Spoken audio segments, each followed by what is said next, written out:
Welcome back to my channel, Wabapit Vlog. Kung nga pala si Jiro, maganda ko pang 3 meters, pwede matignan. Pero wag mo nang titigan. For today's video nga, after i-update kayo sa nagibang bahay. So ngayon, gusto ko ipakita kasi nasabi ko rin no nakaraang vlog ko nga, at naipapakita ko yung bagong napatayong bahay namin. Itong bahay na to ay hindi lang ako ang nagastos. Siyempre pinaghati-hatian namin mga kapatid at para mapatayo to.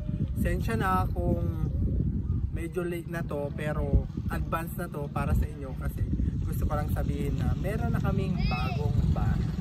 So sasamahan nyo ako itutour, at kasi nga nung nakaraang vlog ko yung nakabili na ako ng lupa, makikita nyo sa iba kong nauna kong upload. Ngayon i-update ko kayo dun sa nabili kong lupa na meron nang napatayong bahay.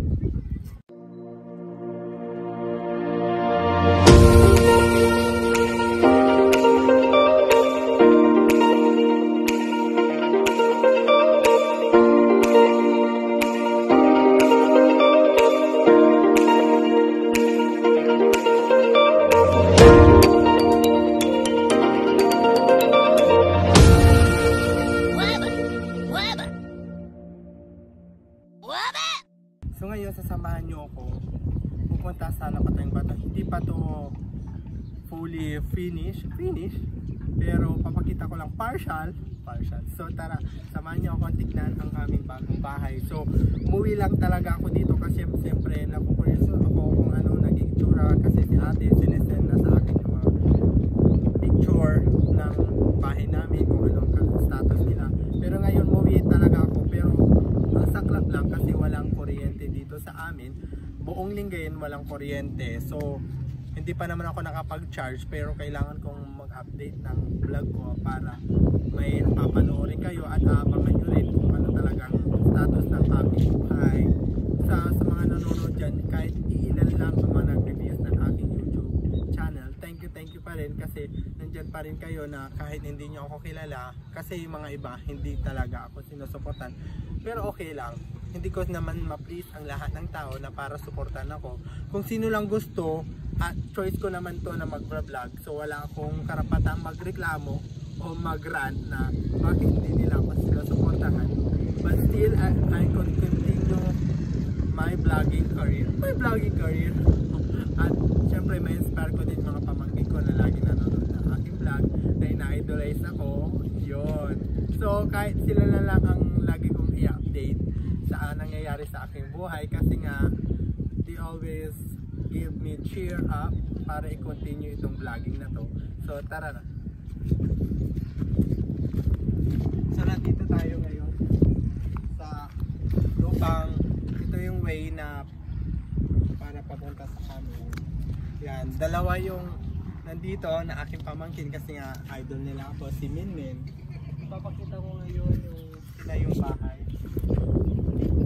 Kung nakikita nyo, ito yung yan guys, nandito na kami. Ito na yung bahay namin. So mga isang buwan mahigit yung trinabahon ng aking bayaw tsaka yung isa naming para mapatayo to. So magastos pa lang magpatayo ng bahay, pero kailangan natin gawin para may mga silungan tayo kung bumagyo, umaraw. Siyempre kailangan natin para hindi tayo mayroon tayong bahay. So nandito tayo. Nakikita nyo medyo malapit na siyang matapos. Doon na lang yung kulang, tapos yung hagdanan, tapos konting dingding na lang. Tapos dito medyo ito yung tinambakan nga dahil dati ilog to guys, di ba? Pinakita ko noong nakaraang vlog ko nga kung sino man ang na-update sa aking vlog. Tapos dito medyo maluwang na kasi pinatay na ng kubo. Tapos hanggang doon yung nabili naming lupa, hanggang doon sa yan yung may puno dyan. Tapos medyo nagtanim-tanim na rin po dito si Papa. So dito may new green.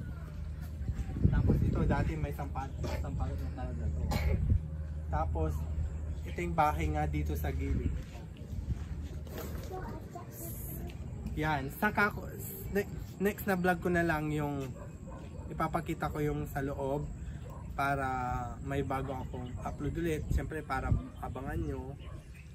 Tapos susunod na vlog ko nga yung bibisitahin ko yung mga kapitbahay ko doon sa lugar kung saan sila lumipat. Siyempre siguro 15 to 20 minutes na drive with my motor. So habang nandito ako, papakita ko muna kung ano nandito sa gilid ng aming bagong bahay. Ito, meron silang nyog. Tapos merong saging. Dito may mangga. Tapos may kangkong dyan. Tapos dito yung kapitbahay namin may fish pan. Yan. Tapos dito nga, dating ilog nga to. Tapos tinabakan lang. So dito, yan guys. Sana may napulot kayong konting aral dito sa aking vlog. Kahit na pucho-pucho. Pero hindi ko na to edit. I-upload ko na kasi para mapanood nyo na real time. Tapos saka ko na i-upload yung loob ng aming bahay pag natapos na. At dito ko natatapusin ang aking vlog. Siyempre kung nagustuhan mo, huwag mong kalimutan mag-like, mag-comment, mag-subscribe at i-click na rin notification bell para updated ka sa lahat ng update. Bye!